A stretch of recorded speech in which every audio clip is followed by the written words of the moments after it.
Hello and thanks for tuning in to the Black Hat Bushcraft channel. Today I wanted to do a quick initial impressions and introduction video for a new knife that I just received this past week from William Collins. This is the WOODSMAN'S EDC. I'll give you a closer look of it here. And this is not a production knife yet. This is going to be an initial run with this knife to see how it's received. And the initial run will be released on December 15th. And this is a great feeling knife in the hand. This will be initial impressions for me. I've used this knife several hours now, working with it, carving, just whittling, just getting to know it a little bit better. And as always, Williams knives have an excellent, comfortable, ergonomic handle that fits in any grip that you want to grip it, reverse grip, draw cuts. You can hold it in that high position, choke up. It's just that same 3-position grip that I always enjoy using with Williams knives. And if you're familiar with the WC-NK, this will be reminiscent of that because the handle up to about this area right here is very much the same as the WC-NK. It's just that William has refined right here from this belly or this tooth back to the tip and created what I think is a more usable tip, being more pointed. And a lot of times when you're carving notches and things like that in the woods, a more pointed tip is a little more agile and allows you to get down into those notches and clean things out better. Anyway, this particular knife is handled in what's called Sure Touch. Again, a quick look. This is a combination of G10 and rubber. All those little black lines you see in there are rubber molded in with the G10. So you have a very strong handle, but it's somewhat grippy. Whereas G10 can be a little slick sometimes, or at least my experience with it. This has a nice grippy, again, sure touch in your hand. Definitely gives you a secure hold, and it's quite attractive if you look at it. It's got a very nice look to it. So I think this is going to be a popular handle material for people when they use this. With all of Williams' production knives, you only have one choice for handle material, and that's micarta. There's 3 color options: black, green, or natural. But with this initial run of the WOODSMAN'S EDC, there'll be some extra handle options in there, such as this Sure Touch. From what I understood from William, he'll have several that are handled like this. So if this is something you're interested in, you don't want to wait. It may not be an option later to get that more of a custom built knife. So again, December 15th is the release date. Anyhow, I just wanted to get out here, use this knife on camera a little bit, let you see it, see how it performs, just get a better feel for it. So stick with me and let's get started with a few basic bushcraft tasks using the WOODSMAN'S EDC. This knife is a 1/8 of an inch thick knife, and it tapers down to the tip. So batoning is not really what it's built for, but I'm going to do some light batoning, as a woodsman might often need to do to make kindling or to get inside a material to make a bow drill set. And this is just some tulip poplar, which is a softer wood, but one that I often use for this purpose. I'm using a light baton, so I'm not having to hammer this knife too hard. And with Williams heat treat, I'm pretty confident in this knife to perform well for this task.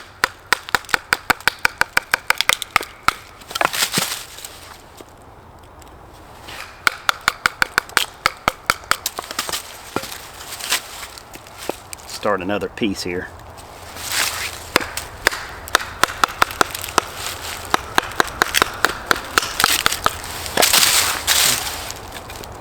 And again, this isn't seasoned oak or anything, but I wouldn't use the knife for that purpose.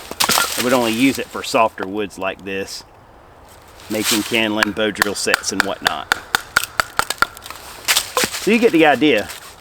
The knife's fully capable of this purpose. One of the other things I'm finding is that when you place this little tooth right here in the center of your material, it kind of holds it in place for you as you prepare to baton through.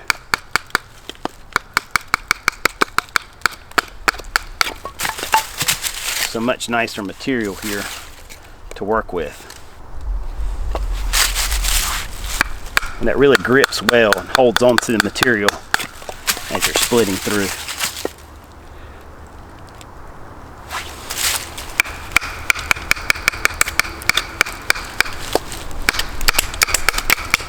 Another task that I always need my woods knife to do is to make feather sticks well. With this knife, you have two options. You can use this scandy portion here up to this tooth or hook right here, or you can use this portion, the belly to the tip. I noticed that with this portion here, I get the more fine feathers, and with this, I get more coarse feathers. I'll demonstrate each for you. So to demonstrate that, you can see as I slide down, this is really some subpar material I've got here. It's a little bit far gone. But you can see how that hook kind of grabs the material and just helps you stay in bounds, so to speak, prevents you from cutting your feathers off. It's almost like having a jig for cutting feather sticks in a sense.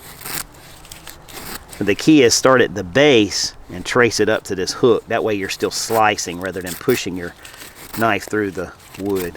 This does a good job of creating those more coarse feathers, which are very functional. That would easily light with a match or a lighter. If I start right here at this little tooth and go down to the tip of the blade, I tend to get a little bit finer feathers.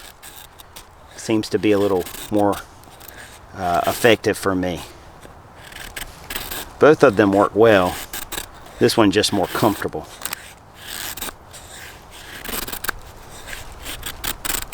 This material I'm using is just subpar, actually.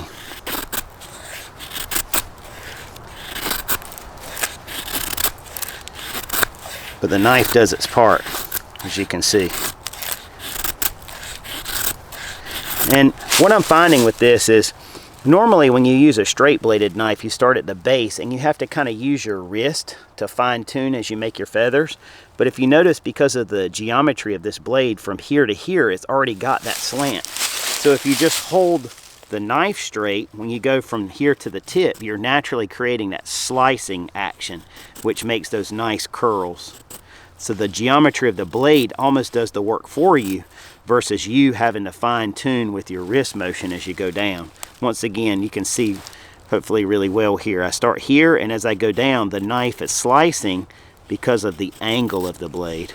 Hopefully that's clear how that's working for me. So here, slice down. And it's always preferred to slice with your knife rather than to push your knife through your material. And it'll give you a better result every time when you do that, as you can see. Another function I found that this part of the knife does well with is making a shear cut. When you start right here at the base and you cut into the material, when it meets this little hook right here, it's almost like it's cutting from two angles, so it gives it a lot more cut through power when you're making those shear cuts through material. It's definitely a powerful cutting component to the knife. And especially when you come here with this reverse chest lever grip, you can really get a lot of power to make those shear cuts like that. Especially when it meets that one little curve right there. Let you see right there. That's when it just slices through. You get a lot of power with that area of the knife making those types of cuts. That's definitely what that performs best for me, those shear cuts. One of my favorite things to practice doing with a new knife is to carve a bail notch. And normally, if a knife can do that well, it can carve most any of the bushcraft notches fairly easily. That's probably one of the more technical of those notches. You can see I've just got a little pattern here. I'm going to baton that stock cut in just a little bit. Just make that a little bit deeper there. Same thing on the other side.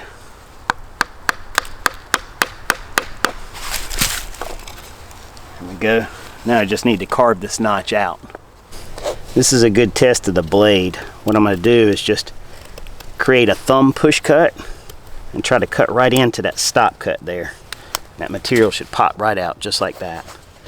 Now I'm going to do a similar cut to get to the other side, using my thumb on the back of the knife to just try to push in a little bit. Also rock that to make that stop cut reinforced. Now I can cut right down to that, and that material pops right out just like that. Just clean that up a little bit. Stop cut again. Clean this one up. Stop cut again. Looking pretty good. Now all I have to do is just clean out the center. use the tip. And this is where I really like to see how a knife does, is to take that fine tip and come in underneath that hook. If it does that well, I know I can do detail work with a knife. And it did a good job, actually. I'm gonna let you see that as best I can here. I just take that tip, cut right up underneath of there, and that cleaned that material out really nice, creating that nice hook. And that'll make a nice bail notch to hang the bail of your pot on, or you can use it as a hook on a clothesline. So normally if I can carve that notch with my knife, then it'll be nimble enough for most of the tasks that I need it to do. Another thing that I often use my knife for is draw cutting. And with this handle, this is quite comfortable. So I can grip the blade. There's plenty of space there for my thumb on the blade. And now I can use this draw cutting towards me. And some people are a little squeamish about this cut, but the way I'm holding it, my thumb joint will always hit my body first. So this is a very safe way to carve material, to plane down things, finish out projects like spoons or spatulas. And the nice thing about it is you can see where the blade contacts the wood. You can see that contact point, so you can adjust and control your cuts. But I use this a lot with my knives, and that's one of the things that a knife has to be able to do well for me. And this one is very comfortable in this position. So it's very easy for me to use this way, as a lot of Williams knives are. Right here, my pinky's fitting into that. And then I have a good controlled grip on the blade. And also, again, that slanted profile of the blade creates that natural slice as I slide down from that tooth or the belly down to the tip. Just creates that nice slice just based on the geometry of the knife, rather than me having to control that so much. So I like the profile of the knife, I really do, and I can see a lot of application for it. I can see how it would be an effective knife for a woodsman. It doesn't look like a traditional knife for a woodsman, but it performs very well for a lot of things that we do out here. So this knife does have an excellent sharp 90-degree spine, and so I wanted to test that out a little bit. We've got some fat wood here, and as a woodsman, being the Woodsman's EDC knife, we have to make fires. That's an important part of being out here. And so if this knife can assist me in making a fire, then that makes it just that much more valuable to me. And this spine is excellent. It's doing a really good job, as you can see, of making quick shavings.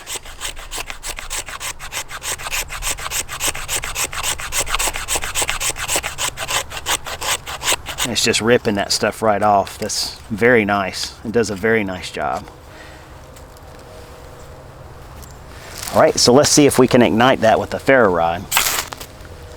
Oh yeah, that's some good material, and that spine rips sparks off a ferro rod.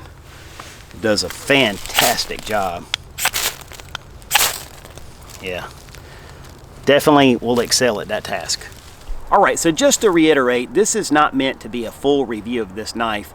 This is a new knife for me. It's not one that I've carried long enough to do a thorough review, not to do the justice to the knife, or to give you guys long-term feedback. So normally, for me to do a full review, I've got to use something at least 6 months and carry it and really use it and put it through its paces, like I did the Junior Woodsman. However, there's a lot about this knife that's familiar to me. The handle shape, the ergonomics. As soon as I pull it out, it's already familiar because I'm familiar with WC knives, and there's a lot of things that he uses throughout his knives, such as that handle shape. The grind is also familiar to me because of the Junior Woodsman, which I did the full review on, the WC&K, and other WC knives that I've used. So I'm familiar with that, even though this one is subtly different. I can say confidently this is a good quality knife. I know Williams quality. WC knives quality is outstanding. Materials are outstanding. This AEBL steel, the way he heat treats it, it's an excellent steel, and it holds its edge. It hones easily. So I'm very impressed with Williams' work overall, and I feel confident in showing this knife. I'll do later on a full review on it after I've carried it and used it a lot more. As a smaller knife, it has its application. This is not your survival knife, although it can do many of those tasks. It's meant to be more of an EDC, a lightweight knife for those camp chores and things like that. Food prep, I'm sure it would be excellent. Just hadn't had a chance to use it in that area yet, but I will. Anyhow, I just wanted to make you guys aware of the knife, show it to you. If you're interested, December 15th is that release date for that initial run. If that's something you want, you got to jump on it. So again, here's that last look, the WOODSMAN'S EDC by WC Knives. If you're interested, WCKnives.com. I want to thank you for your time and interest. I hope you'll come back to the channel often. And until the next video, take care and God bless. If you enjoyed this video and would like to see similar content, please subscribe to the Black Hat Bushcraft channel. Thank you for your time and interest, and I hope you'll come back soon. Take care.